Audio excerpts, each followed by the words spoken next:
I'm Regina, 32 years old, and 3 weeks ago, at my family's Thanksgiving dinner, I walked through the front door carrying my grandmother's pecan pie and discovered my chair had been removed from the table. 23 relatives sat there. No one said a word. My mother looked at me and said, "There's no room for disappointments." I didn't cry. I didn't scream. I simply placed an envelope on my father's plate and said, "Happy Thanksgiving. I finally understand why you hate me." The DNA results inside answered questions I'd been asking my whole life, but they also raised one bigger question, one that nobody in that room could answer. Before I continue, if this story resonates with you, please take a moment to like and subscribe, but only if you genuinely connect with it. And if you're watching right now, drop a comment telling me where you're from and what time it is there. Now, let me take you back 6 months earlier to the day my grandmother passed away. The funeral home smelled like lilies and floor polish. I arrived an hour early, the way Grandma Ruth always taught me. Early is on time is late. I wanted to help arrange the flowers, greet the guests, do something useful. My mother was already there, directing the funeral staff like a general commanding troops. "Regina." She didn't look up from her clipboard. "You can stand by the entrance, greet people as they arrive." I thought I'd sit with the family. The front row is for immediate family, people who were close to your grandmother. I felt the words land like a slap. I'd spent every Sunday afternoon with Grandma Ruth for the past 5 years. I was the one who drove her to doctor's appointments. I was the one who held her hand when the hospice nurse explained what comfort care meant. "Mom, I was close to her." She finally looked at me.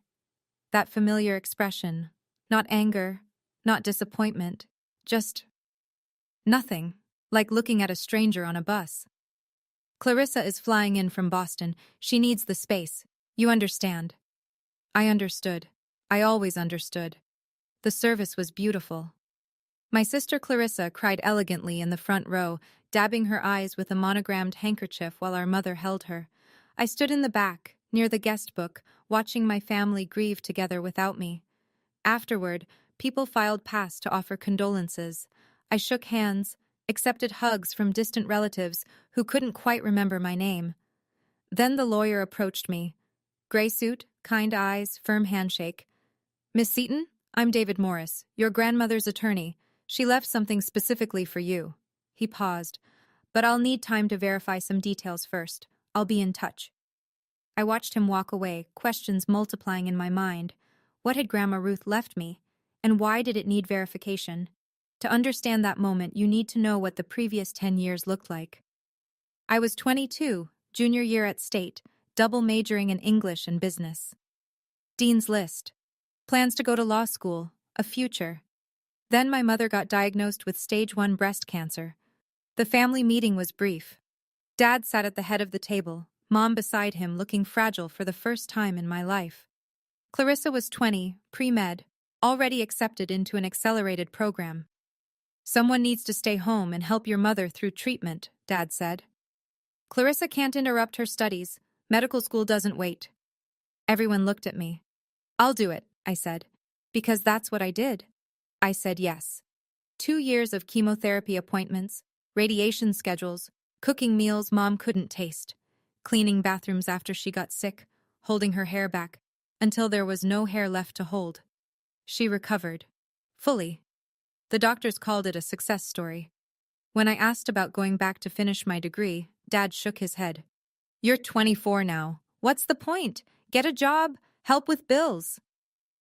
Clarissa graduated medical school 4 years later. The party had 60 guests, a catered dinner, a champagne toast. I washed dishes until midnight. I found the family photo albums once, looking for a picture of Grandma Ruth for her birthday card. Clarissa had an entire book dedicated to her achievements. Dance recitals, soccer trophies, graduation ceremonies. I counted 3 photos of myself.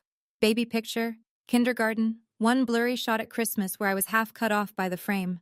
I asked Grandma Ruth about it once. She held my hand and said something I didn't understand at the time. "Your mother has a secret, sweetheart, and until she faces it, she'll keep punishing you instead of herself." I should have asked what she meant. I didn't. Some questions you're not ready to hear the answers to. 3 weeks before Thanksgiving, My phone rang at 7 a.m. Miss Seaton? David Morris, your grandmother's attorney. I sat up in bed, heart suddenly racing. Yes? I apologize it's taken so long. Your grandmother's instructions were very specific. The envelope couldn't be released until 6 months after her passing. She wanted to give you time to grieve before facing what's inside. He paused. The waiting period ended yesterday. I have everything ready for you. 6 months. Grandma Ruth had planned even that. Separate from the estate? The will had been read 2 months ago. Mom got the house, Clarissa got the jewelry and a trust fund. I got a set of vintage teacups and a handwritten recipe book. This was held in a private safety deposit box. She gave explicit instructions, only to be opened after her passing and only to be delivered to you personally. I met him at his office that afternoon. The envelope was thick, sealed with red wax. My grandmother's handwriting across the front. For Regina, when you're ready to know the truth. She also left a message, Mr. Morris said. He read from a small card. Read it when you're ready to face what I couldn't tell you in life. I'm sorry it took me so long. I love you, Ruthie. My hands trembled as I took the envelope. It felt heavy, not just paper heavy, but weighted with something else. Secrets. Answers. Things I wasn't sure I wanted to know. Did she say what's inside? I asked. No, only that you deserved the truth. I drove home with the envelope on my passenger seat like a bomb that might detonate. When I got to my apartment, I put it in my nightstand drawer. I wasn't ready. But Thanksgiving was coming, and somehow I knew that everything was about to change. I just didn't know how much. 5 days before Thanksgiving, my mother called. This was unusual. We didn't talk on the phone. Texts, sometimes. Brief, functional. Family dinner at 6. Bring a side dish. Never actual conversation. Regina. Her voice was clipped, efficient. Thanksgiving this year is at our house. The whole family. Both sides. Okay, I'll make Grandma Ruth's pecan pie. Clarissa has an announcement. Something wonderful. A pause waited with meaning. Everyone's coming. Aunts, uncles, cousins, 20-something people. This is important. I knew what she wasn't saying. Don't embarrass us. Don't be yourself. I'll be there. Good. Arrive an hour early. Someone needs to help set up the table. She hung up without saying goodbye. I sat with my phone in my hand, staring at nothing. Then I looked at my nightstand drawer. The envelope was still there, unopened. What was I so afraid of? I pulled it out, turned it over in my hands. The red wax seal. Grandma Ruth's familiar handwriting. When you're ready to know the truth. Was I ready? The next day, I found out what Clarissa's wonderful announcement was. She posted it on Instagram. A photo of herself cradling her very pregnant belly, a string of heart emojis, and the caption, Baby Ruth Seaton Wells arriving any day now. 3rd trimester glow is real. My perfect sister was having a perfect baby with her perfect lawyer husband. The family would celebrate. Champagne would flow. My mother would cry happy tears.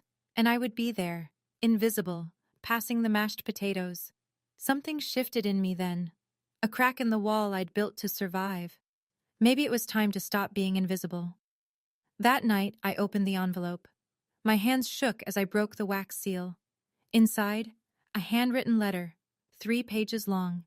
A folded document with a medical laboratory letterhead. A photocopy of what looked like a birth certificate, portions blacked out with marker. I read Grandma Ruth's letter first. My darling Regina, I'm sorry. I've carried this secret for 32 years, and I should have told you sooner. I was afraid of what it would do to our family, afraid of losing your mother, afraid of hurting you. But you deserve the truth. You are not Harold's biological daughter. I had my suspicions for years. The way your mother looked at you, not with love, but with something else. Guilt, maybe. Fear. Harold looked at you like a stranger he couldn't quite place. I told myself I was imagining things. 2 years ago I stopped imagining. I took samples, your hairbrush from my bathroom, Harold's water glass. I sent them to a private lab. The results are enclosed. 0% probability that Harold Seaton is your biological father. I confronted your mother. She begged me not to tell anyone. She cried and said if Harold found out, he'd leave her. She made me promise to stay silent. I kept that promise while I lived, but I won't let you spend the rest of your life not knowing who you are. Your mother refuses to reveal your biological father's identity. I tried to find out. I couldn't. That secret she guards with her life. I'm sorry I wasn't braver. I'm sorry I let her punish you for her own mistake. You didn't deserve any of it. I love you more than you know. Grandma Ruth. I read the DNA report 3 times. The numbers blurred through my tears. 0% match, 32 years of being treated like an outsider. Now I knew why. But who was my real father? I didn't sleep that night. I sat on my apartment floor, papers spread around me like evidence at a crime scene. The DNA report, the letter, the birth certificate with its blacked-out sections. Someone had deliberately obscured the father's name. My whole life rearranged itself in my mind. The way my mother flinched when I tried to hug her. The way my father looked through me like I was a window he'd rather keep closed. The way Clarissa got everything. The tuition, the parties, the praise, while I got the leftovers. It wasn't random. It wasn't because I'd failed somehow. It was because every time they looked at me, they saw the evidence of a lie. I had 2 choices. Keep quiet, fold the papers back into the envelope, show up at Thanksgiving, set the table, pass the gravy, be invisible, stay the family disappointment, never know who I really am, or speak, risk everything, lose the family I'd spent 32 years trying to earn. But finally stop apologizing for existing. I thought about what Grandma Ruth wrote. You didn't deserve any of it. 32 years I'd believed I was broken. That if I just tried harder, loved more, gave more, sacrificed more, someday my parents would love me back.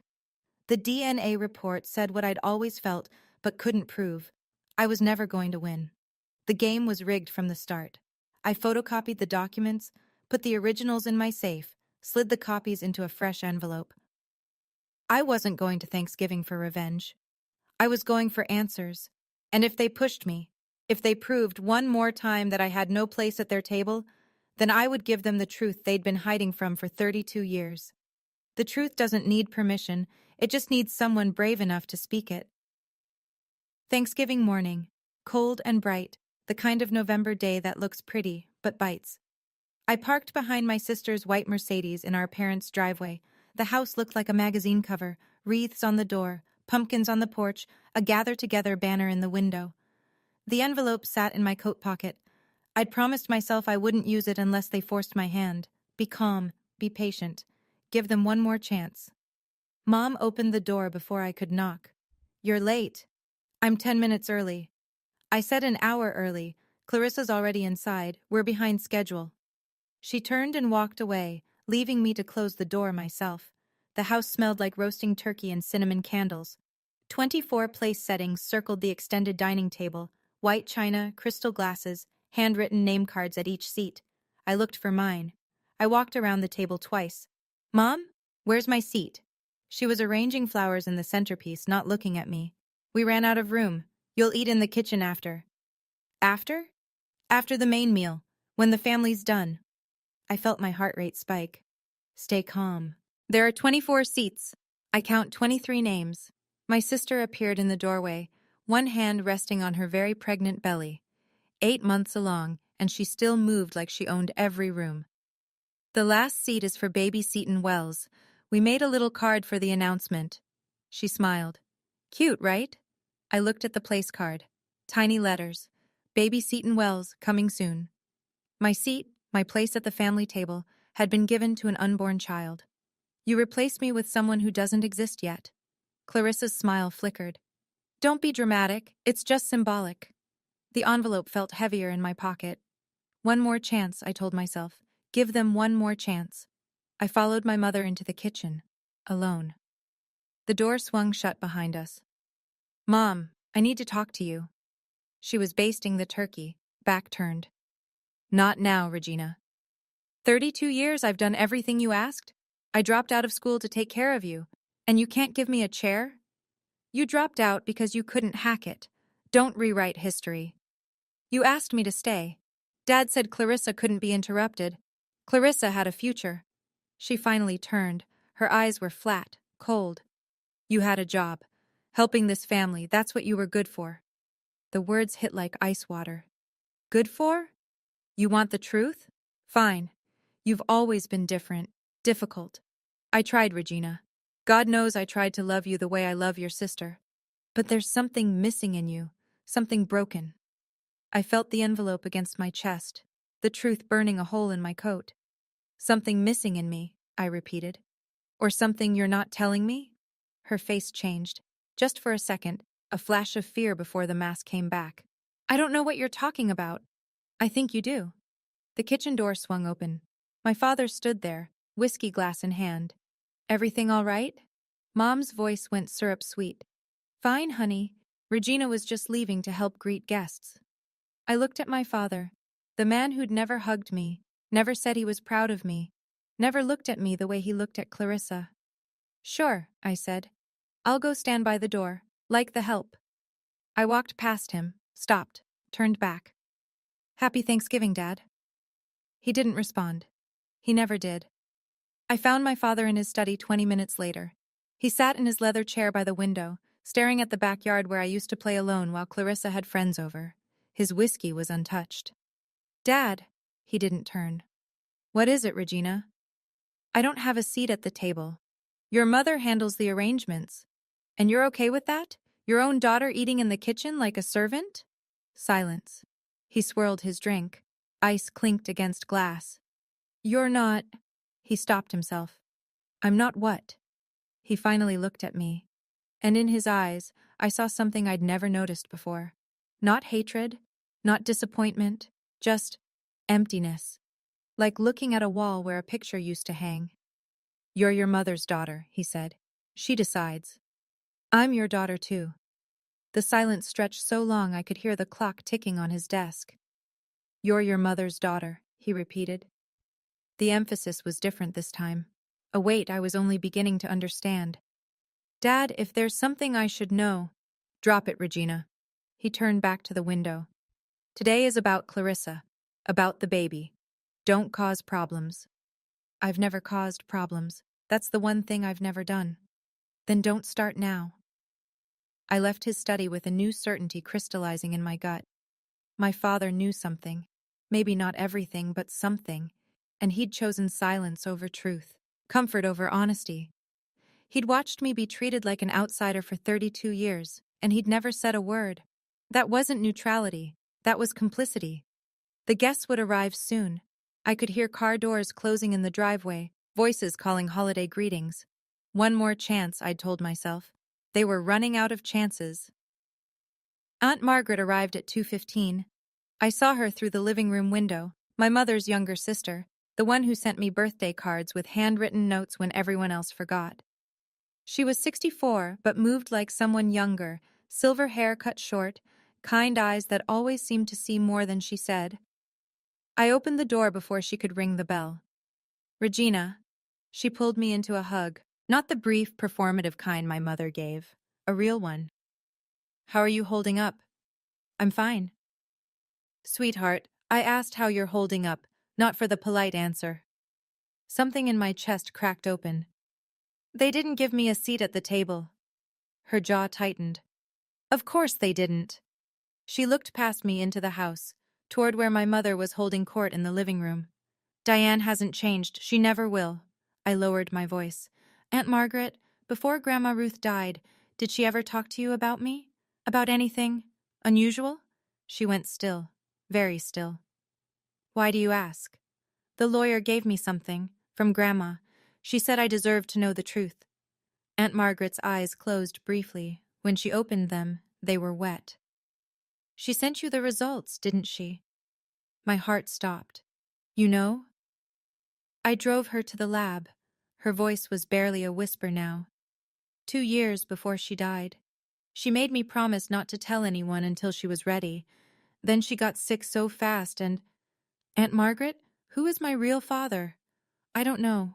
Only Diane knows that. She gripped my hands. But whatever you're planning to do, Regina, be careful. Your mother has spent 32 years burying this. She won't let it come up without a fight. I'm not looking for a fight. No. She studied my face. You're looking for the truth. That's more dangerous. Aunt Margaret pulled me onto the back porch, away from the arriving guests. The November air bit through my sweater, but I barely noticed. Tell me everything. She rubbed her arms against the cold. It started about 3 years ago, right around when you started visiting her every Sunday. She finally had time alone with you, really alone. And she noticed things, the way you flinched when talking about your mother, the way you never mentioned your father with any warmth. She started asking questions. I thought I was imagining it. You weren't. Aunt Margaret's voice was soft. Ruth confronted Diane once, years ago when you were a teenager.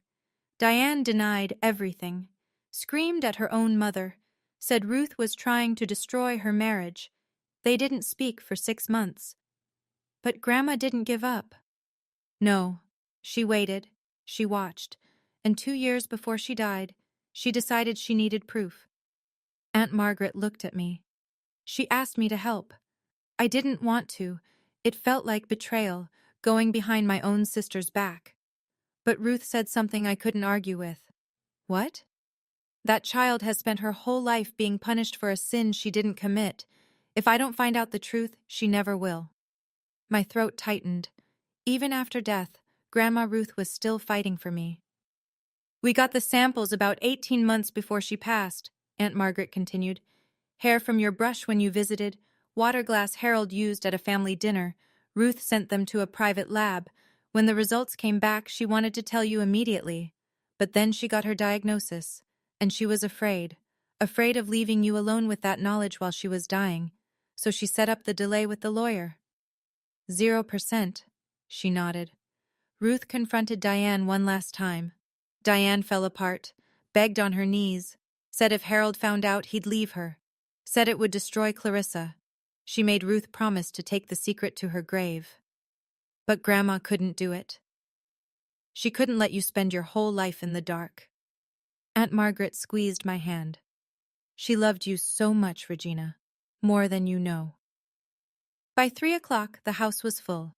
23 relatives packed into the living room and dining area, filling the space with chatter and laughter and the clink of pre-dinner drinks.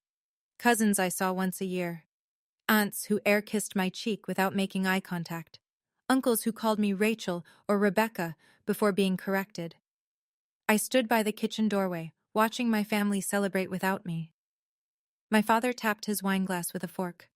The room fell silent. Before we sit down, he said, I want to say how grateful I am for this family. For my beautiful wife Diane, who made this meal possible. For our daughter Clarissa, who makes us proud every day. He raised his glass toward my sister. And for my soon-to-be grandchild, who we already love more than words can say. No mention of me, not even a glance in my direction. Clarissa stood up, radiant in a cream-colored dress that showed off her baby bump. Her husband Marcus put his arm around her. Thank you all for being here, she said. We have an announcement, though I'm sure most of you already saw on Instagram. Light laughter. We're expecting, due any day now, and we've decided to name the baby Ruth after our grandmother. The room erupted in applause. My mother's smile flickered, just for a second, before she wiped what looked like happy tears. Everyone hugged Clarissa. I stood frozen. They were naming the baby after Grandma Ruth. I watched my mother's face carefully. She hadn't known about this. Clarissa had probably announced it to surprise her, thinking it would be sweet. The irony was so thick I could choke on it. My mother was trapped. She couldn't object without explaining why, and she couldn't explain why without revealing everything. For once, Clarissa's thoughtlessness had backed our mother into a corner. Aunt Margaret caught my eye across the room. Her expression said, "Not yet. Be patient." But patience was getting harder by the minute. Regina, my mother's voice cut through the noise. Guests are seated. Go to the kitchen and make sure the serving dishes are ready. Let the adults enjoy the meal. Let the adults enjoy the meal. I was 32 years old. I need to pause here for a moment, because I know some of you understand exactly what I'm feeling right now. Have you ever stood at the edge of a family gathering, watching everyone else belong, wondering why you never could? If you have, comment "I understand" below. And if you haven't subscribed yet, now's the time, because what happens next changes everything.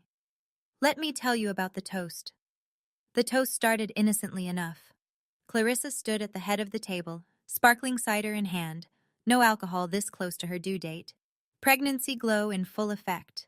23 faces looked up at her adoringly. I stood in the kitchen doorway, dish towel over my shoulder like a uniform.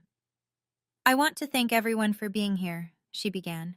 Especially Mom and Dad, who sacrificed so much to give me every opportunity. The piano lessons, the private school, the medical degree. She laughed. I know I wasn't cheap. Polite chuckles around the table. And I want to acknowledge someone else. She turned toward me. My heart lifted for one stupid, hopeful second. My sister Regina, who stayed home when Mom was sick so I could pursue my dreams. The room made sympathetic noises. I waited for the rest, the gratitude, the recognition, something. Every successful family needs someone who stays behind, Clarissa continued. Someone to hold down the fort while the rest of us reach for the stars. Regina is that person. She's our foundation. Foundation. The thing people stand on. Walk over, never see. So thank you, Regina, for being, she paused, searching for words. Reliable, steady, you know, the dependable one. More murmurs of agreement. An aunt nodded sagely. Every family needs a Regina. Clarissa raised her glass. To family! To family, everyone echoed. I didn't raise anything. My hands were full of serving dishes I'd been carrying when she started her little speech. Dependable, reliable, steady, not smart, not accomplished, not loved, just useful. My mother caught my eye and smiled, the kind of smile that said, see how generous we are, acknowledging you at all. The envelope in my pocket felt like it was burning through my coat. Not yet, I told myself, but soon. I retreated to the kitchen to reload serving dishes. Through the crack in the door, I could hear the conversation at the table. Such a shame about Regina. That was Aunt Barbara, my mother's cousin from Philadelphia. Diane told me she just couldn't finish school, some kind of anxiety issue. I heard it was motivation, another voice added. Uncle Thomas. Some people just aren't cut out for academics. She's still single, isn't she? A cousin's wife I barely knew. 32 and never married. Diane said she's too difficult, scares men away. My mother's voice floated above the others, sweet as poisoned honey. I've tried to help her. God knows I've tried, but Regina has always been different. Even as a child, there was something not quite right. I used to pray she'd grow out of it. You're a saint, Diane, dealing with that for so many years. We do what we do for our children, all of them. I pressed my back against the kitchen wall, hands shaking. She'd built this narrative for decades, the disappointing daughter, the difficult one, the one who couldn't quite measure up. It wasn't random cruelty, it was strategy. If anyone ever questioned why she treated me differently, the answer was already in place. Poor Diane, stuck with such a troublesome child. Poor Diane, who tried so hard but Regina just wouldn't cooperate. The truth never had a chance against a story that comfortable, that convenient. I thought about all the family gatherings where I'd felt judgmental eyes on me, all the whispered conversations that stopped when I entered a room, all the pitying looks from relatives who thought they knew who I was. They didn't know me. They knew my mother's version of me. And tonight, that version was going to die. After the main course, I carried out Grandma Ruth's pecan pie. I'd spent hours on it, her exact recipe, handwritten on a card stained with decades of kitchen love. The lattice crust was golden brown. The filling smelled like cinnamon and memory, and the only person in this family who'd ever loved me without conditions. I set it on the table. The conversation paused. What is that? My mother's voice was sharp. Grandma Ruth's pecan pie, her recipe. I didn't put that on the menu. I thought for the baby. Clarissa said they're naming her Ruth. It seemed fitting.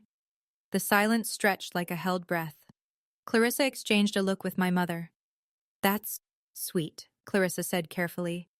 But we actually have a dessert catered from Henri's Bakery. 3-tier pumpkin cheesecake. There's room for both, I said. My mother stood up. Regina, take that to the kitchen. We don't need it. It's Grandma's recipe. She taught me herself. I said we don't need it. Her voice rose, heads turned. You don't have a seat at this table. What makes you think your pie belongs here? The words landed like a physical blow. 23 faces stared at me. Some looked uncomfortable. Some looked curious. Some, the ones who'd heard my mother's stories, looked like they'd expected this. Why don't I have a seat? My voice was calm, calmer than I felt. I'm your daughter. My mother's mask slipped. Just for a second I saw the real her underneath, not cold, but terrified. Then it snapped back into place. You are a disappointment, she said, loud enough for everyone to hear.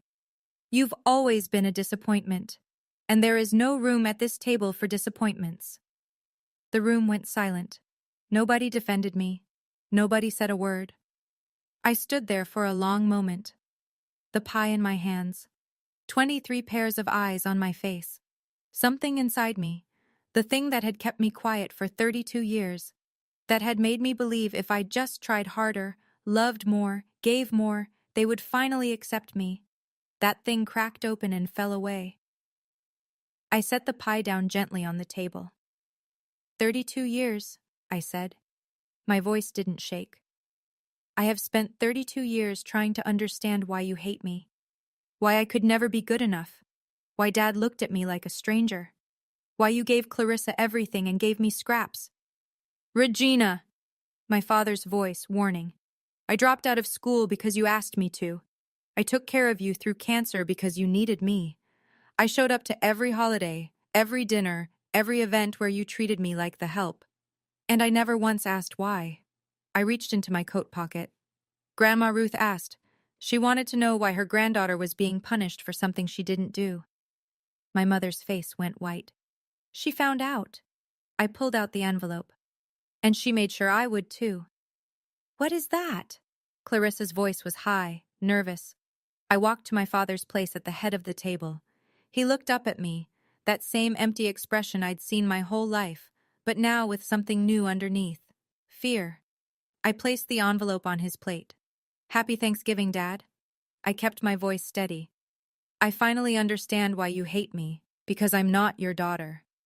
The room erupted, but I wasn't done. The DNA results are inside, 0% match. And the real question isn't who my father is. I looked at my mother. It's why you punished me for your mistake. My father's hands trembled as he opened the envelope. The room had frozen, forks suspended, wine glasses forgotten, 23 people holding their breath. Somewhere, a clock ticked. The turkey grew cold. Dad pulled out the papers. His eyes moved across the page. I watched the color drain from his face, starting at his forehead and moving down like a tide going out. What is it? Clarissa stood up. Dad, what does it say? He didn't answer. He just stared at the paper, at the numbers, at the laboratory seal that made it official. Harold? My mother's voice cracked. Harold, listen to me. 0%. His voice was barely a whisper. Probability of paternity, 0%. Gasps around the table. Someone dropped a fork. Aunt Barbara's hand flew to her mouth. That's impossible, Clarissa said. That's a fake. Regina made it up to get attention. Your grandmother sent it through her lawyer, I said. The laboratory records are authentic. Aunt Margaret was there when she collected the samples. Every head turned to Aunt Margaret. She sat very still, then slowly nodded. Ruth made me promise not to say anything while she was alive. But Regina deserves the truth. This is ridiculous. My mother slammed her palm on the table. I am not going to sit here and listen to lies from my own daughter. They're not lies, Diane. My father's voice was hollow. I've known. Not everything, but I suspected. For years. The room went completely silent. My mother's face contorted. First shock, then fear, then something darker. The mask she'd worn for 3 decades was crumbling in real time. I wasn't sure, Dad continued. But I knew something was wrong. He looked at me for the first time. Really looked at me. I didn't want to know. So you chose to hate me instead, I said. He had no answer. My mother started crying, not quiet tears, loud, theatrical sobs, the kind designed to attract attention and sympathy. She'd perfected this technique over decades. I'd seen it deployed against doctors, teachers, customer service representatives, anyone who dared to challenge her. You don't understand, she clutched at the tablecloth. None of you understand what I went through. I was young. I made a mistake. One mistake. A mistake you made me pay for, I said. Every day of my life. I tried to love you. God knows I tried. She looked around the table, seeking allies. But every time I looked at you, I saw what I'd done. It was too hard. Don't you see? I'm the victim here. Aunt Margaret stood up. Her voice was steady and cold. Diane, you had an affair. You got pregnant. You lied to your husband and let him raise another man's child. And when that child became a daily reminder of your guilt, instead of dealing with it, you abused her. I never abused anyone. You denied her love. You denied her a place at your table. You told everyone who would listen that she was broken, difficult, a disappointment, so that no one would ever believe her over you. Murmurs around the table, people shifting in their seats. The cousins and aunts and uncles who'd spent years accepting my mother's version of events were seeing it differently now. That's not abuse, Clarissa protested, but her voice was uncertain. That's just family dynamics. Family dynamics? I almost laughed. She stole my childhood, my education, my self-worth. She turned me into a ghost in my own home, and she did it on purpose. My mother's sobs intensified, but I noticed something. Nobody was comforting her. For the first time in 32 years, nobody was on her side. My father sat motionless, the DNA report still in his hands. Dad? Clarissa's voice shook. Dad, say something. This doesn't change anything. You're still my father. Regina is still... When did you know? I cut her off, staring at him. When did you first suspect? He was quiet for a long time. The whole room waited. You were 5 years old, he finally said. You fell off your bike, needed stitches. The doctor mentioned your blood type, O negative. Diane and I are both A positive. He set down the papers. I looked it up. That shouldn't be possible. You knew since I was 5? I didn't know, I suspected. I convinced myself there must be an explanation. He couldn't meet my eyes. It was easier to doubt than to know for certain. Easier for who? My voice cracked. For you? It wasn't easier for me. I know. You watched her treat me like nothing for 27 years. You never said a word. You never protected me. I know. You let me think something was wrong with me, that I wasn't good enough, that I didn't deserve to be loved. I know. His voice broke. I'm sorry. Is that why you chose me? The question came out before I could stop it. When Mom got sick, you picked me to drop out, not Clarissa, because I wasn't really yours. He couldn't meet my eyes. That was answer enough. I told myself it was practical, he said quietly. Clarissa's career was more important. But deep down, yes. I protected her because she was mine. I sacrificed you because you weren't. The honesty was brutal, but at least it was honest. 2 words earlier, and now this confession. 27 years since he first suspected, 32 years of my life, and only now was he being real. Sorry doesn't give me back my childhood. Sorry doesn't erase the nights I cried myself to sleep wondering what I did wrong. Sorry doesn't fix anything. He looked at me, finally, fully, and I saw tears in his eyes. Harold Seaton, who never showed emotion, who raised me with cold indifference, was crying. I don't expect forgiveness, he said. I just wanted you to know. It was never about you. It was about my own cowardice. You deserved better. I nodded slowly. Yes, I did. I turned to my mother. The crying had stopped. She sat rigid in her chair, mascara streaking her cheeks, looking suddenly older than her 58 years. Who is my father? Don't, she whispered. Regina, please. You owe me this. After everything, tell me who he is. I can't. Can't or won't. Her jaw tightened. That flash of steel I knew so well, the Diane Seaton who always got her way, who controlled every narrative, who never lost a battle in her life. I will take that secret to my grave. Why? I stepped closer. Is he someone I know? Someone in this room? Murmurs rippled through the guests. People looked at each other nervously. Don't be ridiculous. But her voice wavered. Is he alive? Does he know I exist? Enough!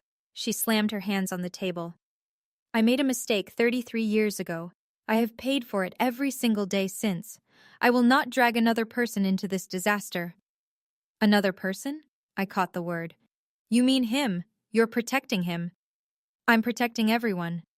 You're protecting yourself. You always have. Aunt Margaret spoke up. Diane, the girl deserves to know who her father is. Stay out of this, Margaret. You've done enough damage. I studied my mother's face, the fear, the defiance, the desperation. She wasn't just hiding a name, she was hiding something bigger, something that would make this worse. Fine, I said. Keep your secret. I'll find him myself. Her eyes widened. You can't. I can. DNA databases, genealogy websites, private investigators. One way or another, I'll know. I picked up Grandma Ruth's pie from the table. Enjoy your Thanksgiving. I turned toward the door. Behind me, I heard my mother's voice, barely a whisper. If you find out, you'll wish you hadn't. I didn't stop walking. Before I tell you what happened next, I want to know what you think. Who do you believe my real father is? Someone my mother worked with? Someone from the family? Comment your theory below. I read every single one. If you're new here and this story has you hooked, hit subscribe and the notification bell. Because the aftermath of that Thanksgiving, it changed everything. Let me tell you about the fallout. I walked to the front door, Grandma Ruth's pie in my hands, 23 pairs of eyes on my back. Clarissa caught up with me in the hallway. Regina, wait. She grabbed my arm. Her face was blotchy, mascara running. You can't just leave. You've destroyed everything. Did you hear what I said in there about the DNA? I heard. Her voice cracked. But that doesn't... you're still my sister, right? We grew up together. Mom is still your mom. For a moment, I saw something real in her eyes. Fear. The same fear I'd lived with my whole life, the terror of not belonging. Then it hardened into something else. This was supposed to be my day. My special day. And just like that, the moment was gone. I stopped, turned. My sister's perfect face was flushed, panicked, mascara threatening to run. What exactly did I destroy, Clarissa? Thanksgiving, Mom and Dad's marriage, my pregnancy announcement. Her voice rose. This was supposed to be my day, my special day, and you made it about you. I looked at her, really looked, for the first time in years. The golden child, the perfect daughter, the one who got everything I was denied. You've had 32 years of special days, I said quietly. Every birthday party that was bigger than mine. Every achievement that was celebrated while mine was ignored. Every time Mom looked at you with love and looked at me with nothing. That's not my fault. No, it's not. I pulled my arm free. But you enjoyed it. You never once questioned why I was treated differently. You never stood up for me. You just accepted that you deserved more. Her mouth opened, closed. No words came out. I'm not angry at you, Clarissa. I'm just done pretending we're sisters in any way that matters. We share a mother. We share a woman who loved you and resented me. That's not the same thing. I opened the front door. Cold November air rushed in. Regina. Clarissa's voice was small now. Will I ever see you again? I considered the question. 32 years of being her shadow, her backdrop, her foil. Maybe. When you're ready to see me as a person instead of a prop. I stepped out into the cold. The door closed behind me. I didn't look back. I was halfway to my car when I heard footsteps behind me. Aunt Margaret caught up, slightly out of breath, her coat unbuttoned. Regina, wait, please. I stopped, but didn't turn around. My hands were shaking, from cold or adrenaline, I couldn't tell. You don't have to go through this alone. She came around to face me, her kind eyes wet with tears. Ruth would be so proud of you, standing up like that, telling the truth. I'm not sure proud is the right word. My voice wavered. I just blew up my entire family. No, sweetheart. Your mother blew it up 32 years ago. You just showed everyone the wreckage she'd been hiding. She pulled me into a hug and something broke inside me. I cried, really cried, for the first time that night. For the grandmother who loved me. For the childhood I never had. For the truth that hurt as much as it healed. What do I do now? I whispered. Aunt Margaret pulled back and reached into her coat pocket. She handed me a folded piece of paper. Ruth wanted you to have this. She was going to give it to you herself, but she ran out of time. I unfolded it. A name, an address, a phone number. What is this? A private investigator specializes in genealogical searches. Ruth had already started the process of finding your biological father. She paused. She narrowed it down to 3 possibilities before she got too sick to continue. 3? One died in 2015. One lives in Europe. She pointed to the address. One lives 20 minutes from here. My heart stopped. 20 minutes. He doesn't know about you, Aunt Margaret said softly. But if you want to find out who he is, this woman can help. I clutched the paper like a lifeline. I drove for an hour before I realized I wasn't going home. The highway stretched out dark and empty. Other families were inside, warm, eating leftover pie, watching football. Normal Thanksgiving things. I was driving through the night with a piece of paper burning a hole in my pocket and Grandma Ruth's pie slowly cooling on my passenger seat. I pulled over at a rest stop near the state line. The parking lot was empty, except for a few long-haul trucks. I turned off the engine and sat in the silence. My whole life, I'd been waiting for my parents to explain why they didn't love me. I'd tried everything, being perfect, being invisible, being useful. Nothing worked. Now I knew it never could have worked. I wasn't their failure, I was their secret, their shame. Every time they looked at me, they saw the lie at the center of their marriage. I pulled out my phone and looked at the number on the paper. The investigator. The trail to my biological father. Part of me wanted to call right now, drive to his house, knock on his door. Another part was terrified. What if he was worse than Harold? What if he knew about me and didn't care? What if finding him just gave me another father who didn't want me? I looked up at the sky through my windshield. The stars were bright out here, away from the city lights. Grandma, I whispered, what do I do? The wind picked up, rocking my car gently. I thought about what she'd written in her letter. You deserve to know who you are. Maybe that was the answer. Not what I would find, but who I would become in the searching.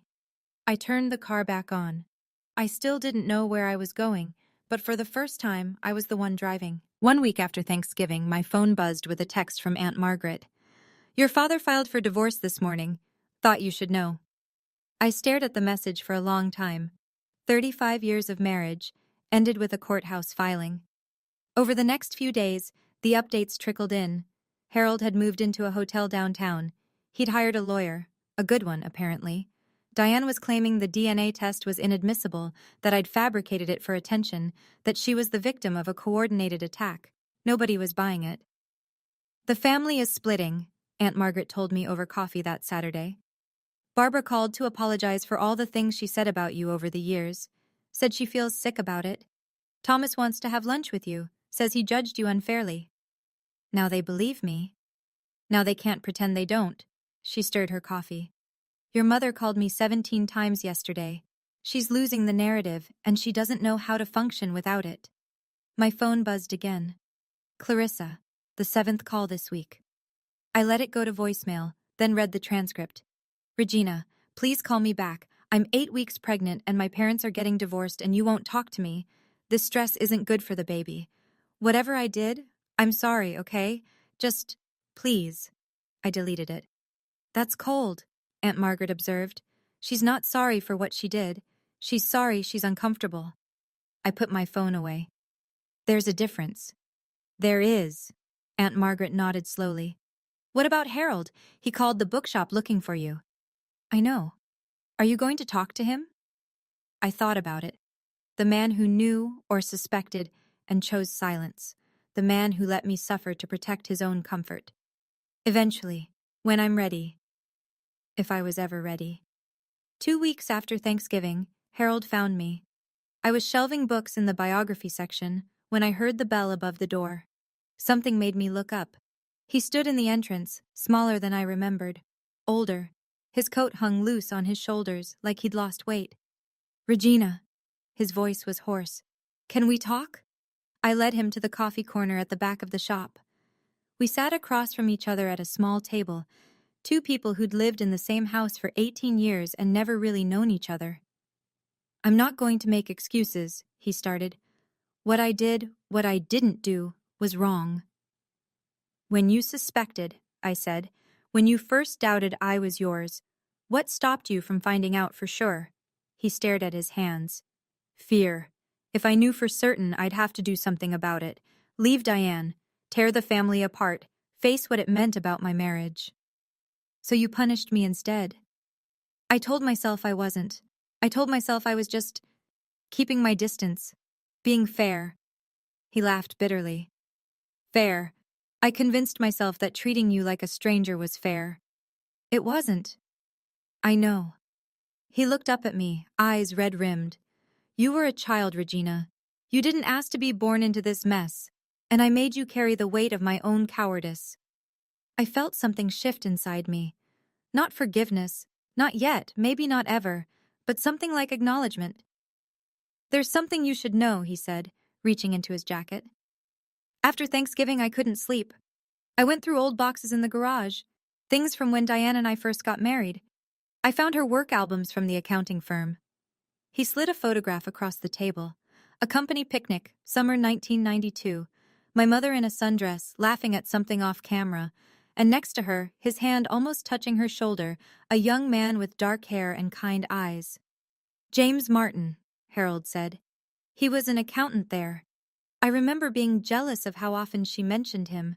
Then she got pregnant with you, and he transferred away, and I told myself I was being paranoid."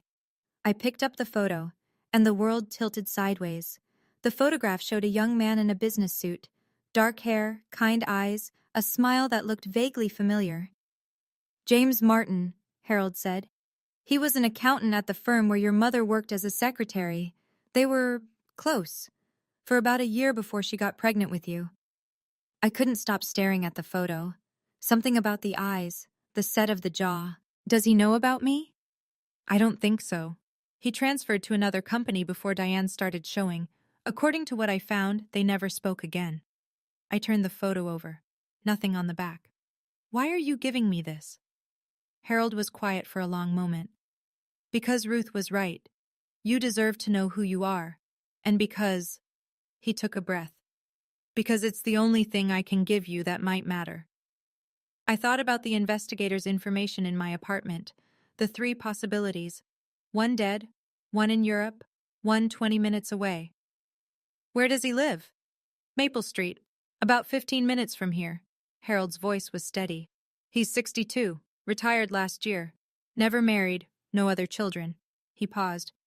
"I don't know what that means, or if it means anything." I tucked the photo into my bag. "Thank you," I said, "for this. I know it doesn't make up for anything." "No, it doesn't." I stood up. "But it's a start." He nodded, accepting that.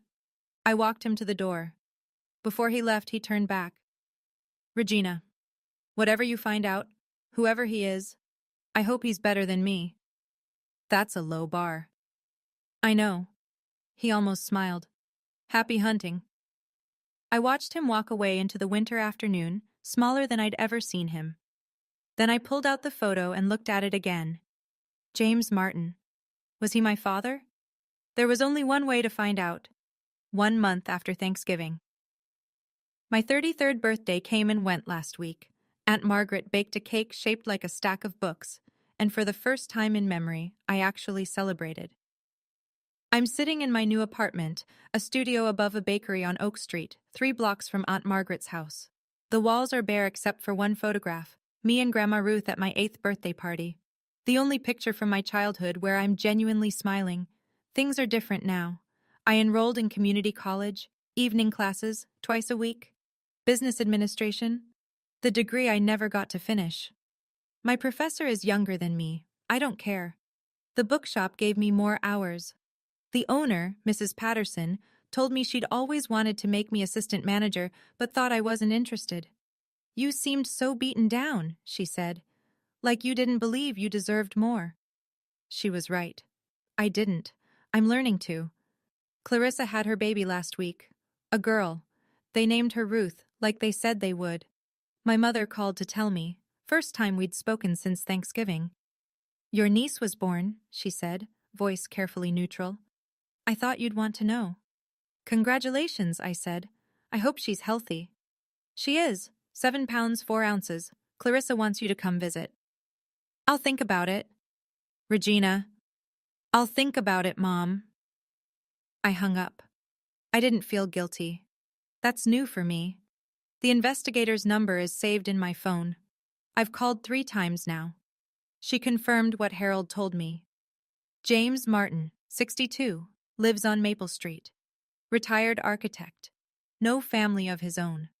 I haven't gone to see him yet. Some days I think I'm ready. Other days the fear wins. But I'm not giving up. I'm just taking my time. For the first time in my life, I have all the time I need. Nobody's making me rush anymore. Last night, I read Grandma Ruth's letter again. I've read it so many times the paper is soft at the creases, the ink starting to fade where my fingers have touched it most. But there's one part I keep coming back to. A postscript I almost missed the first time, written in smaller letters at the bottom of the last page. P.S. Regina, I want you to remember something. You were not a mistake. You were not a punishment.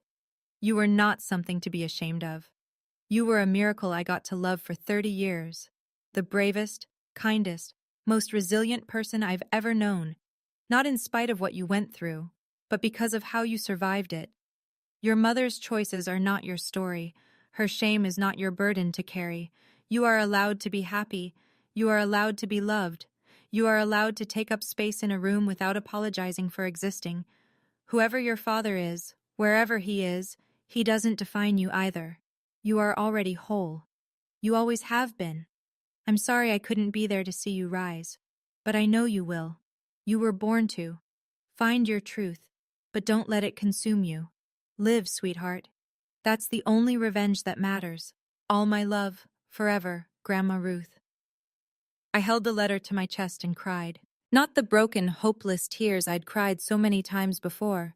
These were different. Cleansing, like rain after a drought. She believed in me when no one else did. She saw me when everyone else looked away. And even though she's gone, I feel her with me, in this apartment, in my choices, in the life I'm finally building for myself. I'm trying, Grandma, I whispered. I'm really trying. Somewhere, I know she heard me. Today. I'm sitting at my kitchen table, with 4 chairs, in my apartment, looking at my phone. There's a text message I haven't opened yet. It arrived this morning from a number I don't recognize. I already know what it says. The investigator told me it was coming. James Martin found out about me. Someone, Harold probably, told him. He reached out through the investigator, asking if I wanted to meet. I've read the preview 50 times. Hello, Regina. I don't know if this is welcome, but I recently learned that I might be... The rest is hidden behind the notification. I haven't swiped to open it yet. Aunt Margaret is coming for dinner tonight. I made Grandma Ruth's pot roast, another recipe from the handwritten book. The apartment smells like rosemary and home. There's a photo on my fridge now. Me and Aunt Margaret at the bookshop, the day I got promoted to assistant manager. Both of us grinning like idiots. I'm 33 now, a college student again. I have a job I actually care about, an aunt who loves me, and a grandmother who believed in me when no one else did. I have questions that might never get answered, a mother I may never forgive, a sister I'm not sure I want to know, and a message on my phone from a man who might be my father. I'll open it, eventually, when I'm ready. But not right now. Right now, I have a pot roast to finish, an aunt to hug, a life to live. For the first time in 33 years, I get to choose what happens next. Not my mother, not Harold, not a secret that's older than I am. Just me, Regina Seaton, whoever that turns out to be.